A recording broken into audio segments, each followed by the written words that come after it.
We are on the half hour. Welcome back to Medical Monday. I have Dr. David Gnewikow here with me. I'm losing my voice all of a sudden. Thank you for joining us today. We are taking your calls and questions about hearing and how to hear better. Dr. David Gnewikow is the expert with Advanced Hearing Solutions. We are glad you are here. We heard from Joe earlier today. You are welcome to give us a call as well with any questions you might have. 615-737+ is the number to call. I know we were just talking in the break. Technology has changed a lot over the years, even with something as simple, but this was a pretty big deal, changing the battery. That's not really a thing anymore. Sure. So that was one of, I guess, the biggest frustrations that I saw in patients over my 20-year career. And not that, you know, not that a lot of people are incapable of changing a battery. It was just a frustration for a lot of people. It's, you know, my batteries always went dead at the most inopportune moment, or I was driving to church and the battery went out, or I'm going to a restaurant and it beeps at me and the battery goes down. Certainly there are also a lot of patients who have dexterity issues. So we're talking about pretty small products and pretty small batteries and trying to get it in there and wouldn't always go in right. And I cannot tell you hundreds and hundreds and hundreds of broken battery doors I've had to fix in my career because somebody wedged it in there because they couldn't quite get the battery in. And so I say all that to get to, I would say today in my practice, 80% of the hearing aids that we fit are rechargeable. And they are lithium-ion battery. A hearing aid charge will last for 30 hours of wear time. On about a 2-hour charge. And so what I instruct most of our patients is, you know, get up in the morning, do your routine, put your hearing aids in, you go to bed at 6 o'clock or 10 o'clock or midnight, you're going to be fine. Take them out, put them in the charger, you get up the next morning and they're ready to go.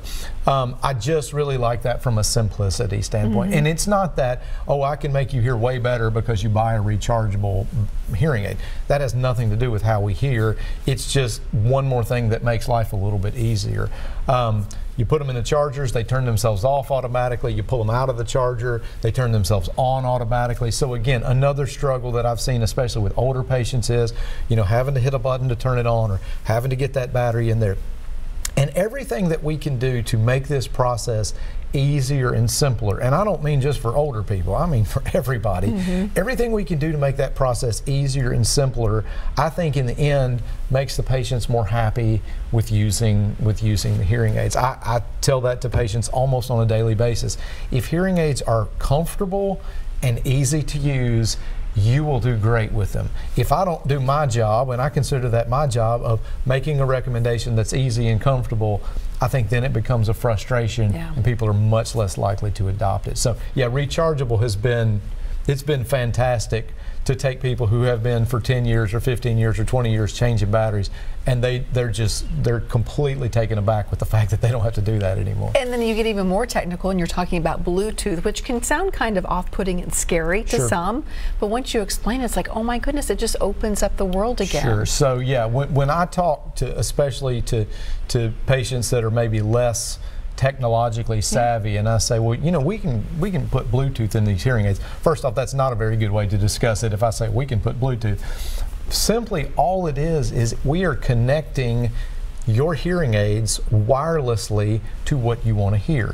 So for example, we do all the pairing. You don't have to do anything high-tech with your phone, but I can take any phone, even an old flip phone, and I can make that pair with hearing aids now.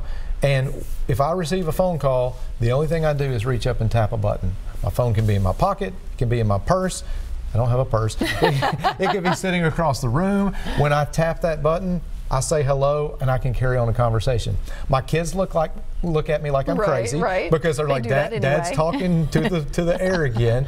But it's that simple, and I'm hearing that directly in this tiny little hearing aid that nobody can see, and I'm hearing very well because not only is it in my ear, it is programmed to my hearing loss. So it's more than just wearing earbuds. It's like it's wearing a hearing aid specifically for And one the thing, phone. you can do that with the television, so you don't have to crank that television up and everybody else is blasted out. So I had a patient today. Again, I tell stories from what's happened during the day. I work all the time, people. So I had a patient today that said, you know, we had a really cool experience.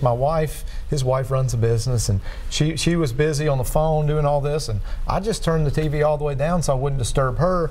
and I'm just sitting in my chair listening to television with the TV literally on zero. Oh, wow. No sound coming out in the room, but he is hearing it wirelessly through that technology that we can do. And it's not complicated. There's a little tiny box that plugs into your TV. It's already paired with your hearing aids. You walk in the room and it comes on. I mean, That is so cool. I think people get a little bit worried when you're like, well, we're going to do Bluetooth and we got to pair things.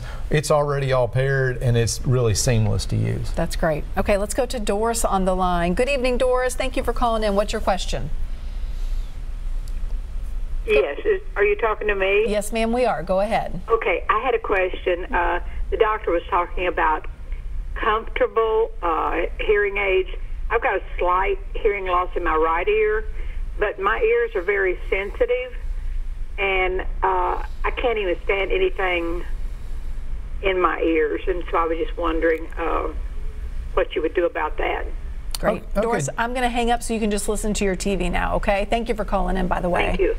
Okay, Doris. So certainly I've dealt with that many times, and different people have differing levels of sensitivity. There's some guys I could probably shove a corn cob in their ear and they would be okay with it, and I have people that are very sensitive to anything in their ears. That is one of the things when we talk about comfortable that I love to fit what's called an open fitting hearing aid. And an open fitting hearing aid does not plug the ear canal. There is a very small, it almost doesn't even touch the ear canal. There's a very small kind of, I'm going to use the word plastic, but it's not really plastic. It's a very soft tip that goes in the ear, but it allows sound to pass through. It allows air to pass through. And basically the only purpose of that in my patient's ear is to hold the thing in place. I'm wearing, I've already shared this, I talk about me, sorry. I'm wearing one right now and I can't tell it's in there. And most of our patients will say, even at their first fitting, when I sit down and put hearing aids in and teach them how to use them, I'll say, okay, take your left one out. Well, where is it? Oh. It's in your ear. Oh, I already forgot it was there. I mean, in like 20 minutes, 10 minutes, people can do that. Now, I can't speak specifically to Doris' situation because everybody's a little bit different, but absolutely, I wouldn't take her and put something that plugged up the ear or something that was full feeling. It has to be very small and very open so that it's not really, I'll say, I use the word annoying. Hopefully it's not annoying to her. It's good to know that there are options. Let's go to Sherry on the line. Sherry, thank you for calling in. What's your question tonight? Oh, yes, I'm going to ask you a question. What percentage of your patients come in and they actually don't have hearing loss, but they have like wax in their ears? Okay. And also, if someone like generally talks loud, does that have anything to do with their hearing?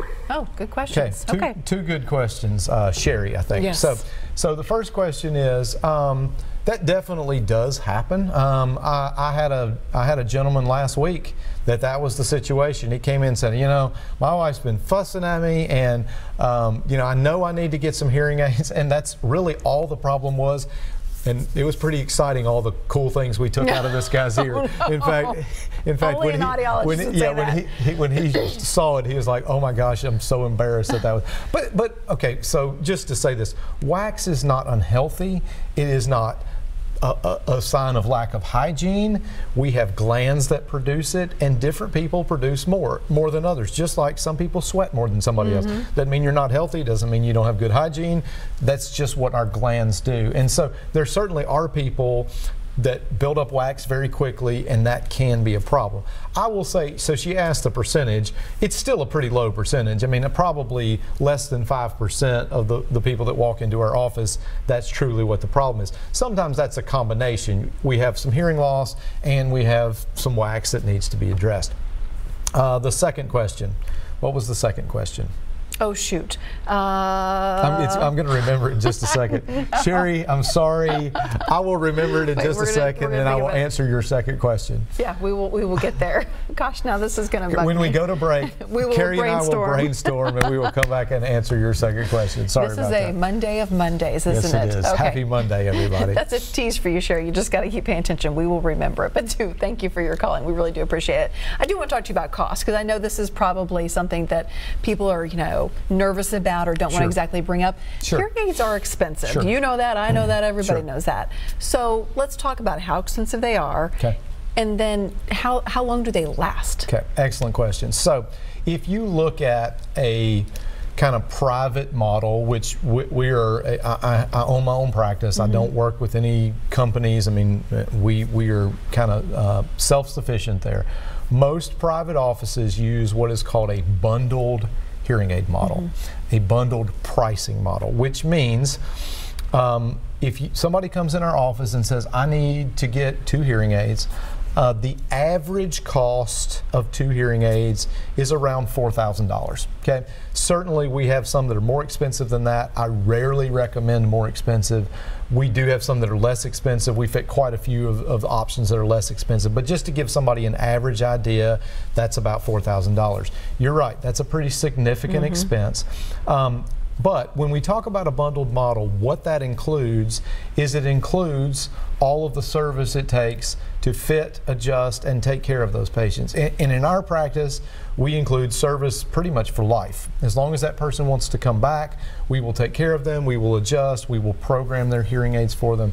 And that's what we spend a lot of our time doing, is not necessarily selling hearing aids, but we're taking care of the patients that we've been seeing for the last 10 or 12 years. And that goes to your question of how long do hearing aids last. The industry average is about 5 years. I don't think that that's an answer to how long hearing aids last. That's more an answer to, if I buy a new hearing aid, how long will it be before I consider buying another? Right. The industry average is 5 years.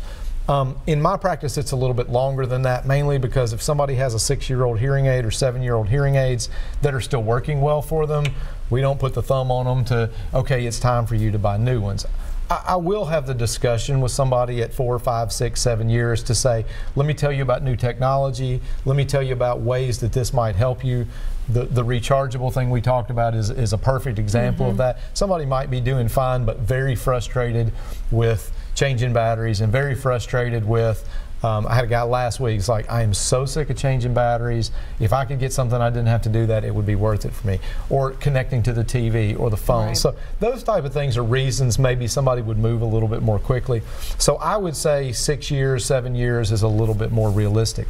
That being said, I've seen hearing aids last for 10 years. I've seen hearing aids last for 18 to 20 years. Wow. They're old clunkers, but they've lasted for a long time. And my conversation is always about, okay, where are you having difficulty? What are your frustrations with what you already have? And if people feel like they're doing well, we keep them doing well with what they have. If we feel like we can make an improvement, we have that discussion. I remembered what Sherry asked. Perfect. I saw your eyes light up while I was telling you that. Okay, Sherry, here it comes. Loud talking, is it a sign of hearing loss? Thank you. I'm so sorry, Sherry. That may be a sign that I have dementia, that I couldn't remember what Sherry said. So yeah, she asked the question, is loud talking a sign of hearing loss? It can be, but it is not necessarily a one-to-one relationship. That means just because somebody talks loud does not mean that they have hearing loss. Trust me, I know a lot of people that talk really loud and they don't have any hearing loss. I also have some of my patients that speak very softly and have a significant amount of hearing loss. In general, I will say people who have hearing loss may talk louder, especially if they don't have any help, any hearing aids. And that is really for more severe hearing losses because they don't hear their own voice as well. Wow. The way I monitor how loud I'm speaking to you right now is based on my hearing. How loud do I sound to myself? And I'm going to talk. That's why sometimes when you're on a plane and somebody's talking really loud, it's because their ears are stopped up and the plane noise and they're screaming like, you can calm it down a little bit. So yeah, a lot of times we do govern how loudly we speak based on how loudly we sound to ourselves. So it can be, but it's not necessarily just because somebody speaks loud does that mean that they have hearing loss. Thank you for remembering that. You're welcome. We're a team. All right, we are going to take a quick break. We're coming right back. Stay with us.